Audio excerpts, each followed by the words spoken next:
Hello students, welcome to BA exam. जैसा कि मैंने आप सभी को बीए फर्स्ट ईयर के लिए काफ़ी इंपॉर्टेंट नोट्स जो है इस चैनल पे प्रोवाइड करा रखा है, तो उसी कड़ी में हम आपको आगे की नोट्स प्रोवाइड करा रहे हैं। जैसे कि मैंने आपको बताया था कि इसी नोट का यूज करके मैंने अपने बीए एग्ज़ाम में 95% जो मार्क्स है पॉलिटिकल साइंस में स्कोर किए थे।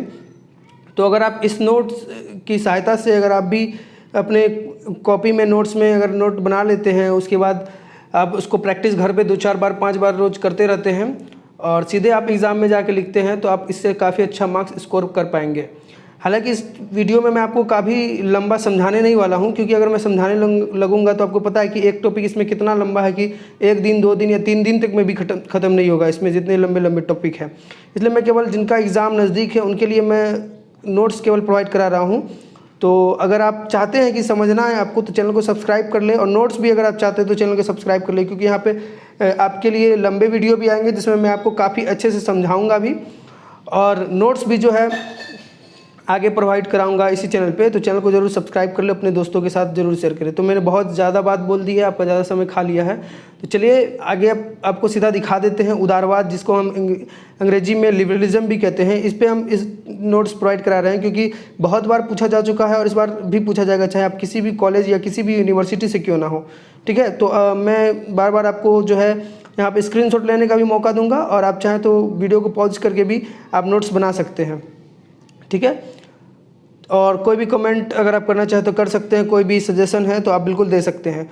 तो आप यहाँ से देखेंगे कि उदारवाद का जो क्वेश्चन पूछा जाएगा कई तरीक़ा से पूछा जाएगा, लेकिन आपको बस इतना ध्यान रखना है कि क्वेश्चन में उदारवाद का जिक्र है। जैसे ही आपको उदारवाद में जिक्र किया होगा आप बिल्कुल यह आंसर लिख दें, आपको कोई टेंशन लेने की जरूरत नहीं है। उदारवाद का जैसे ही जिक्र आप देखिए कोई भी क्वेश्चन में, आप इसका आंसर यही लिख के आ जाएंगे। ठीक है, तो इसका आंसर जो यहाँ से हम लोग लिखेंगे कि उदारवाद, जिसे कि हम अंग्रेजी में क्या कहते हैं, लिबरलिज्म कहते हैं, आपको पता है। और इसकी जो उत्पत्ति हुई है किससे हुई है, लैटिन भाषा के शब्द लीवर से हुई है। और लीवर का अगर हम हिंदी में बात करें, जैसे कि इसकी उत्पत्ति लैटिन भाषा के लीवर शब्द से हुई है, और हिंदी में हम लोग लीवर को क्या बोल सकते हैं, लीवर यानी कि आपके शरीर का जो पार्ट है उस लीवर की यहाँ पे बात नहीं हो रही है।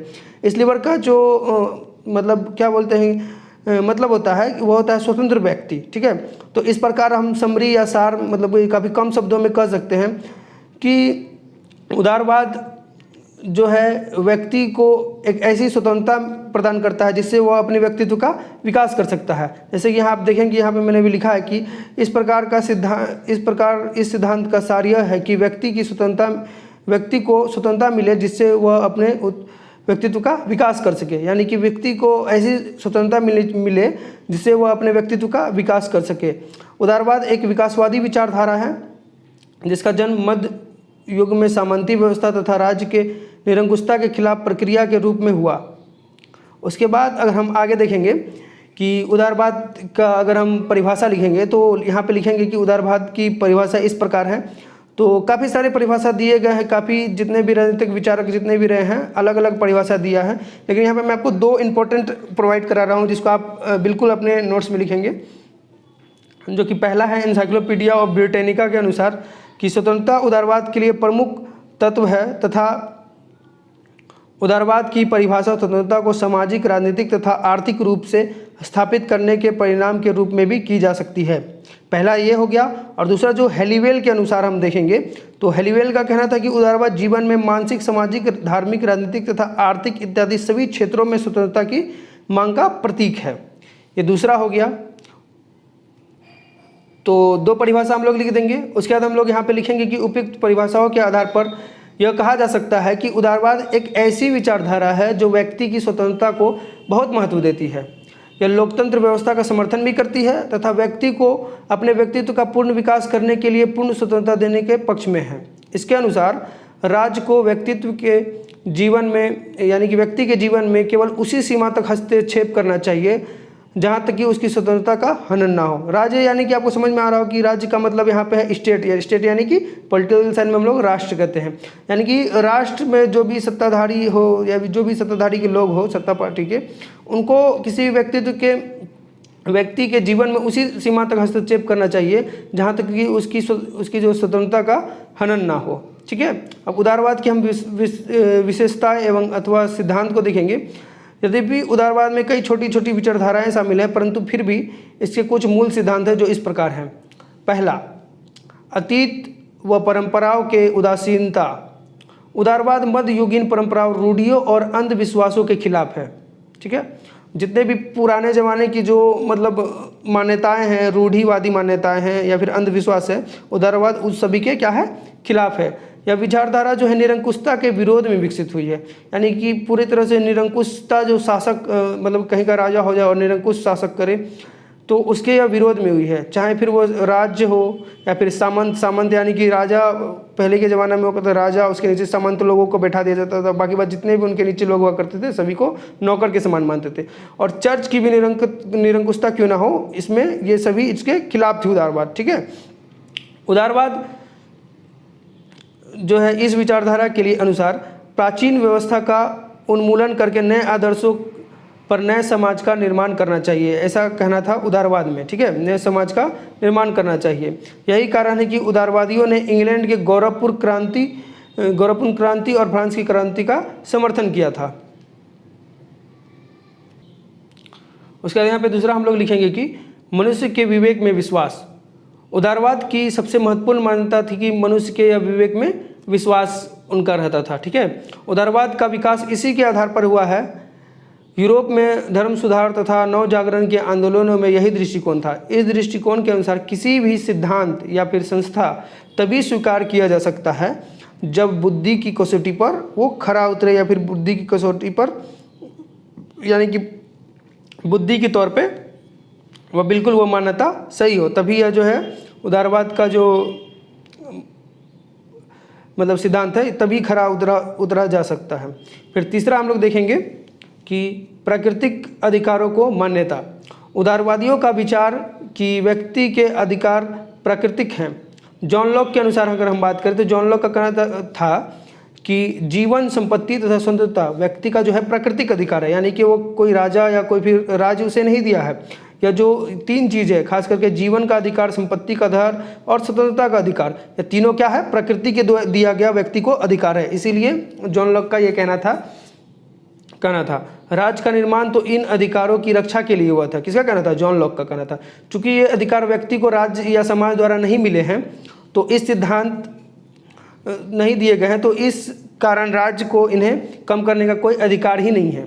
किसका कहना था? यह कहना था जॉन लॉक का। तीसरा हो गया। और चौथा देखेंगे कि व्यक्ति साध है और राज्य साधन है। उदारवाद की एक मान्यता यह भी है कि व्यक्ति जो है क्या है, साध्य है, यानी कि वह अपने साधनों का प्रयोग करके राज्य में रह सकता है, और राज्य क्या है, साधन है। व्यक्ति ने समाज, राज्य तथा अन्य संस्था निर्मित की है ताकि वे उनके अनुसार विकास में सहायक बने। उदारवादियों के अनुसार समाज व राज्य कृत्रिम संस्थाएं हैं। उदारवादियों का मानना था कि समाज और राज्य जितने भी बनाए गए वो क्या है, कृत्रिम संस्थाएं हैं।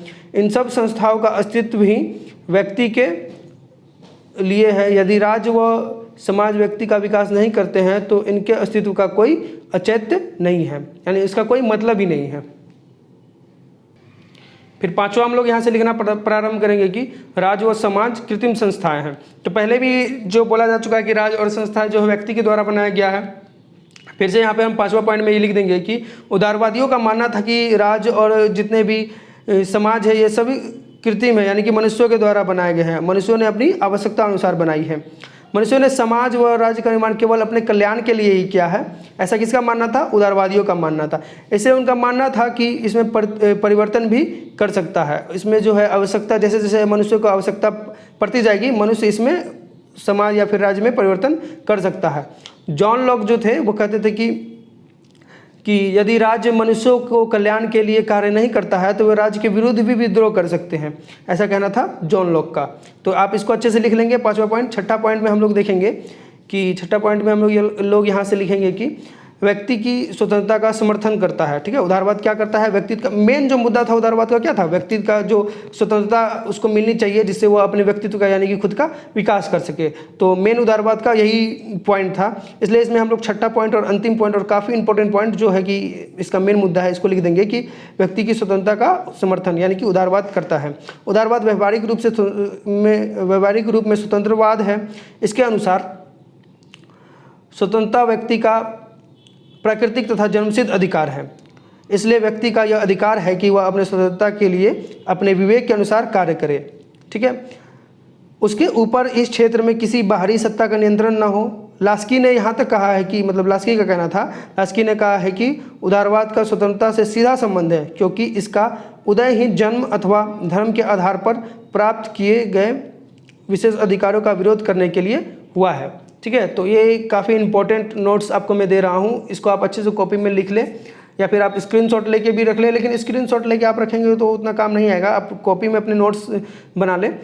उसके बाद आप अपने एग्ज़ाम के लिए काफ़ी अच्छे से 4-5 बार प्रैक्टिस कर लें, तो आप बहुत अच्छे से लिख पाएंगे। आपको ज़्यादा याद करने की ज़रूरत नहीं है, आप बीच बीच में अपने तरीके से भी बना के भी इसमें लिख सकते हैं। मेन बस आपको पॉइंट याद रखना है। ठीक है, क्योंकि आप इसको याद करने लगेंगे तो बहुत आपको टाइम लग जाएगा।